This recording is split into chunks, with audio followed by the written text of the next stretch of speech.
Assalamualaikum warahmatullahi wabarakatuh. Kita lihat surat Fatir ayat 19. A'udzu billahi minasyaitonir rajim. Wa ma yastawil a'ma wal basir. Tidaklah sama orang yang buta dan orang yang melihat. Walal zulumatu walan nur, tidaklah sama gelap gulita dengan cahaya di atas cahaya. Walal dhillu walal harur, tidaklah sama antara di bawah naungan dan kepanasan. Fama yastawil ahya'u walal amwat, dan tidaklah sama antara yang hidup dan yang mati. Innallaha yusmi'u mayyasa, sesungguhnya Allah memberikan pendengaran kepada yang dikehendaki. Wa ma anta bimuzmi'im man fil kubur, dan kamu Muhammad tidak mampu memberikan pendengaran kepada orang-orang yang ada di dalam kubur. Sahabat salikin, ayat ini sangat menarik sekali. Tidaklah sama yang buta dengan yang melihat. Kita telah mengkaji wa man kana fi hadhi a'ma, barang siapa yang sekarang buta, di dunianya itu bid'ah, di dunianya itu tidak mengenal Allah, di dalam sholatnya tidak merasakan kehadiran Allah, wa huwa fil akhirati a'ma, maka di akhirat akan lebih buta. Wa adallu sabila, maka jalannya akan tersesat. Nah, sholat kita ini sering a'ma apa basir. Sholat kita sering zulumat apa an-nur. Sholat kita itu loh, ketika kita sholat, ketika kita zikir, sering merasakan kehadiran Allah, connecting dengan Allah, apa tidak ada rasa hambar sama sekali? Di dunia, di dalam sholatnya, di dalam zikirnya, sekarang buta, tidak kenal Allah, apalagi nanti di akhirat. Logikanya gampang. Sekarang saja tidak kenal Allah, bagaimana nanti sakaratul mautnya, bagaimana nanti akhiratnya? Semoga dipahamkan Allah. Beda sekali sholat dalam gelap gulita, inni kuntu minaz zalimin, rasanya sebentar menjadi lama. Beda sekali sholat yang dalam nur ala nur, cahaya di atas cahaya. Allahumma ja'al fi qalbi nura, doa sujud itu loh. Ya Allah, jadikanlah hatiku bercahaya.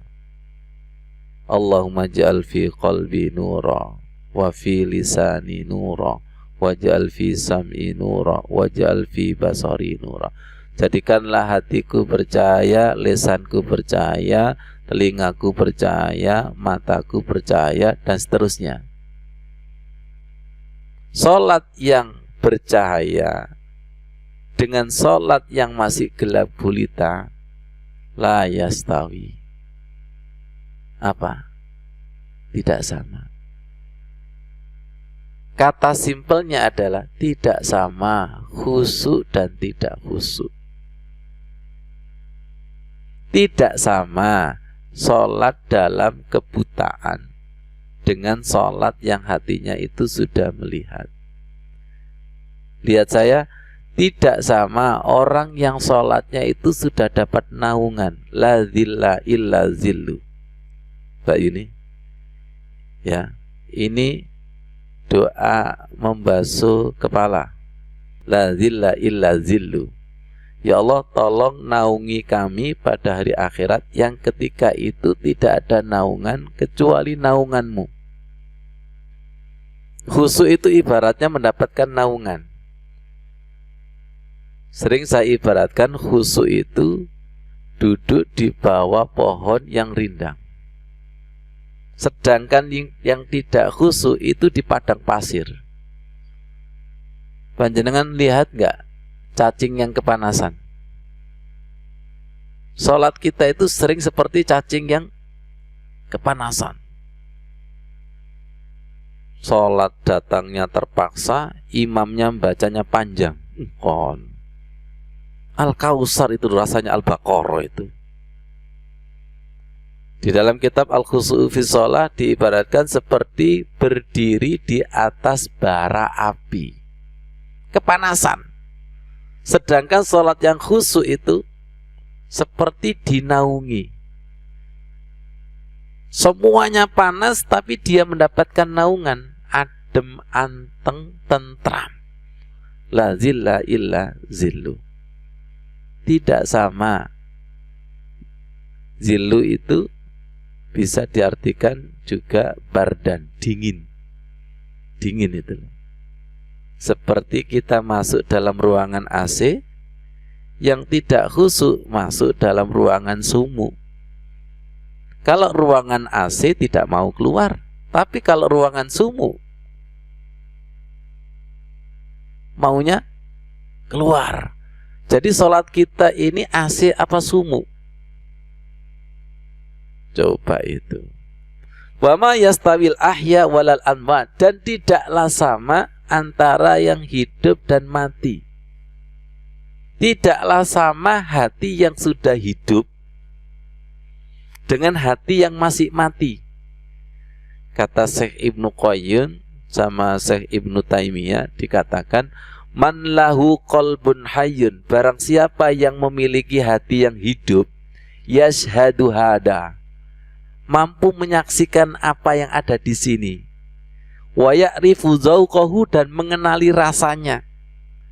Jadi semua yang dibaca ada yang disaksikan di sini dan ada yang dirasakan. Semoga menjadi ilmu yang bermanfaat. Tandanya qalbul hayyi, hati yang hidup. Hati yang hidup itu bacaan yang dibaca, ayat yang dibaca, yashhadu hadza, menyaksikan apa yang ada di sini. Jangan sampai pengertian ihsan, anta budallah ka'annaka tara, beribadah seakan-akan melihat Allah, itu hanya pengertian. Jangan sampai. Harus menjadi pengalaman, harus menjadi rasa, harus menjadi pengalaman rohani. Kalau belum merasakan, berarti hati kita itu qalbul hayyi apa qalbul mayyit. Semoga dengan sholat yang hatinya mati menjadi hidup. Semoga dengan sholat yang khusyuk, yang hatinya itu zulumat, menjadi nur ala nur. Sehingga hadis ini menjadi nyata. Wassolatu nurun. Sholat itu adalah bercahaya. Sholat itu cahaya. Disuruh sholat, disuruh zikir supaya bercahaya, supaya yang hatinya mati itu menjadi hidup. Ini enggak. Ketika sholat Jum'ah disuruh sholat, malah sebagai arena kasur besar. Ya Allah, kenapa ini ya? Ya Allah, ada apa ini? Ayat ini untuk kita. Wa ma yastawil a'ma wal basir, wala zulumatu wala nur, wala zillu walal harur, wa ma yastawil ahya'u walal amwat. Tidaklah sama orang yang buta dengan orang yang melihat. Jadi tidak boleh sholat kemudian tidak merasakan apa-apa, itu aslinya nggak boleh. Berarti tandanya a'ma, buta. Tidak boleh orang sholat seperti orang mati. Tidak boleh orang sholat kepanasan. Harus ada rasa huwallazi anzala sakinah. Allah menurunkan tenang, dingin. Sakinah ini kalau sudah diturunkan Allah melebihi dinginnya AC di sini. Dingin sekali. Dingin. Saking dinginnya sampai andai kata ruangan itu sumuk, bisa melampaui sumuk. Andai kata dia sakit, bisa melampaui sakit. Ya Allah, semoga ayat ini sebagai obat. Sebagai obat. Tolong perhatikan, wassolatu nurun. Sholat itu cahaya. Banyak sekali orang sholat tapi tidak bercahaya. Sebaliknya, ini kuntu minaz zalimin. Harus kita minta. Rasulullah itu selalu minta, Allahumma ja'al fi qalbi nura wa fi lisani nura wa ja'al fi sam'i nura wa ja'al fi basarina. Harus kita minta itu. Ya, harus kita minta, ya Allah, salat itu betul-betul cahaya. Rabbana atmim lana nurana wa fil lana innaka ala kulli syai'in qadir. Kita ini sudah punya pengalaman. Salat gelap gulita seperti itu. Salat yang cahaya di atas cahaya seperti itu. Anugerahkan ya Allah. Nah, perhatikan ini. Yahdillahu linurihi mayyasha. Nurnya Allah itu berupa hidayah diberikan kepada hamba yang dikehendaki.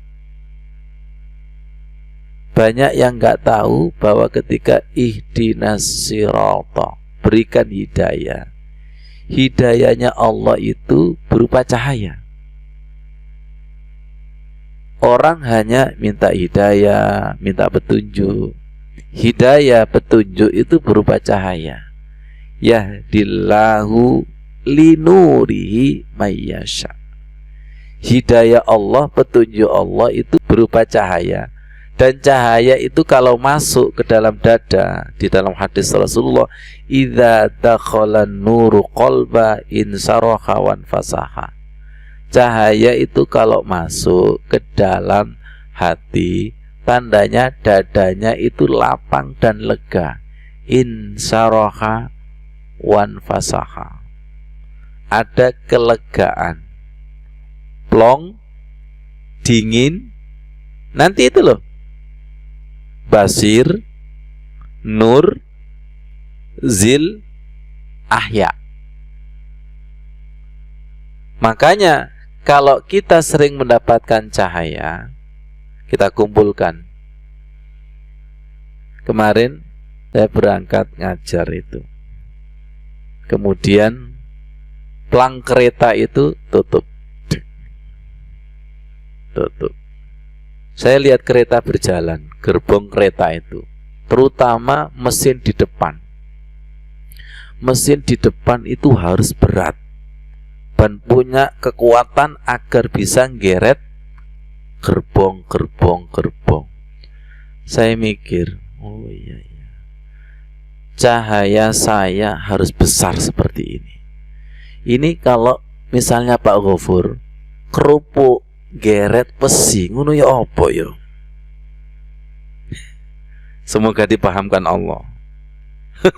Kerupuk geret besi itu kerupuknya yang tergeret apa besinya yang tergeret?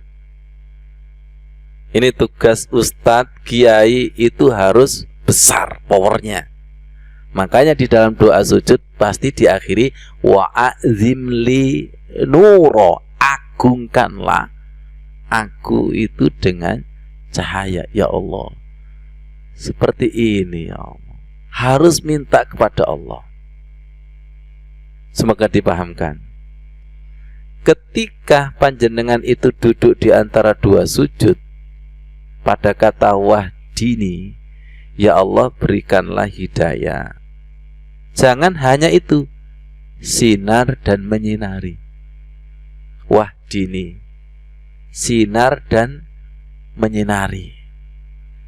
Ada di dalam doa tahiyat akhir sebelum salam itu. Waj'alna hudadam muhtadin. Jadikanlah kami mendapatkan petunjuk dan memberikan petunjuk. Makna khalifah itu seperti itu, diberi petunjuk, memberi petunjuk, mendapatkan rizki dan memberi rizki, mendapat kasih sayang dan menyayangi, mendapatkan ampunan dan mengampuni. Wa ma arsalnaka illa rahmatan lil alamin. Panjenengan kira-kira masih sibuk sendiri apa mendoakan orang lain? Ustadz, awake dhewe durung anu Ustadz. Jangan dibatasi. Kekuatan dan kekuasaan Allah itu jangan dibatasi. Jangan melihat jenengan sekarang. Saya tidak membatasi Allah, ya Allah. Betul enggak? Saya ini siapa sih, kayaknya enggak bisa. Jangan dibatasi. Hak Allah untuk memilih memberikan cahaya. Panjenengan itu kalau minta nur untuk diri sendiri apa untuk orang lain? Kalau jenengan itu belajar mau disampaikan, pasti hati itu disiapkan seluas-luasnya.